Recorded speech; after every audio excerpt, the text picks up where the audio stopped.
Hey gamers, welcome to Board to Death TV. I am your host Giancarlo Caltabiano, and this is our preview video of Dragon Keepers.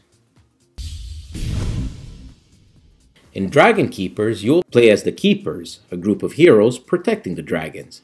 The game has two modes, the Keepers game, which is a light competitive game, and the Dragons game, which is a co-op, which needs more strategy to win.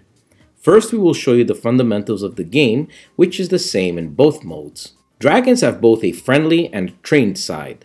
They always start as friendly. In the Keeper mode of the game, they are always on the friendly side.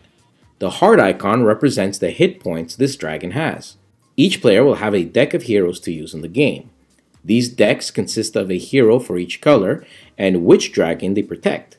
Now that we know the fundamentals, let's set up a game of the co-op Dragon mode. In this mode, to win, you have to attack the hunters with a certain amount of trained dragons. The difficulty you choose will determine how many dragons you need to train. Randomly place the dragons on their friendly side in a circle like so. Place the action tokens to the side of the playing area. Place a hunter from the battle event deck in the center of the board like this. Place blue hunter dice on the hunter. The amount is 1 die plus the number of players. So in a 3-player game, place 4 dice. The rest of the blue dice are set aside, and the other 12 battle dice are put in the battle bag. For the players, they will get a deck of defenders from the same clan, 1 big and 1 small player board, and a player aid card. Finally, each player receives 2 defense tokens, 1 heal token, and 1 training token. Choose a first player and give him the token. Now we set up the battle event deck. Remove the 4 hunters first and shuffle the magic cards. Set aside the top 2 cards without looking at them. Make 3 piles of 5 cards and remove the rest from the game. Place the hunter on each deck and shuffle them separately.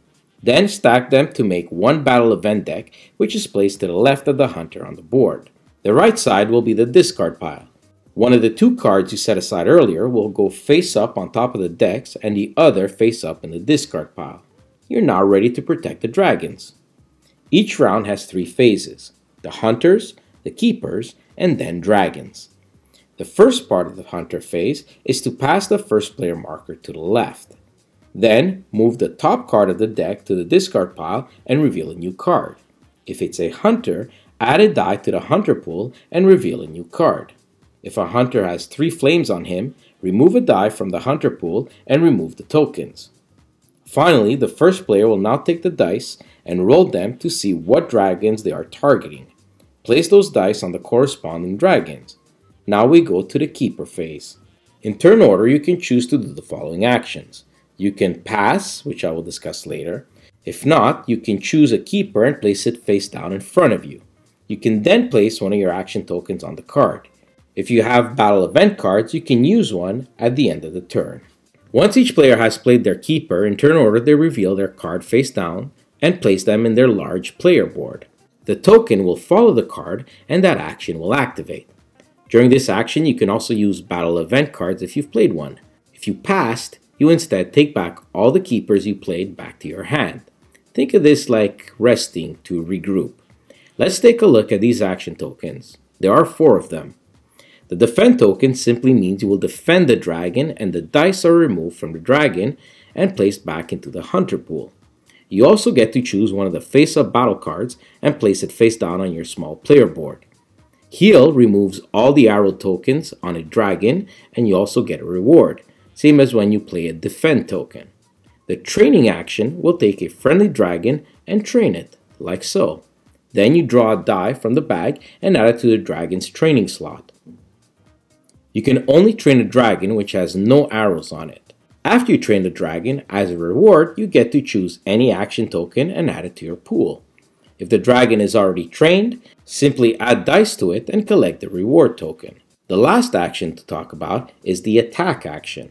A trained dragon can attack by rolling its dice to see how many flames it spits out at the hunter. If you at least hit once, place a shield token on the dragon to keep track of your game progress. Each dragon has its own attack powers and special abilities, so make sure to check them before playing. The icon on the dragons serves as a reminder of their abilities. The game ends when certain conditions are met. If the battle deck event runs out, you all lose and the hunters win.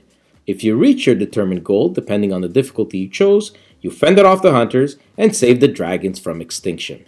Now we showed you the co-op game, which is more advanced than the competitive mode. In that mode, a player will have to place 3 of the shields on any dragon before the others to win the game. This game has really cute artwork, quick gameplay mechanics, and some really cool magical spells. It's perfect for all ages and makes for a fun gateway filler game. We are looking forward to seeing the progress and growth of Dragon Keepers. For more information, you should check out their Kickstarter page, the link below, and remember, if you like it, back it. Subscribe now to our channel to stay in the loop. If you like our work, help us continue by sharing the channel to your gaming group. Thanks for watching and happy gaming.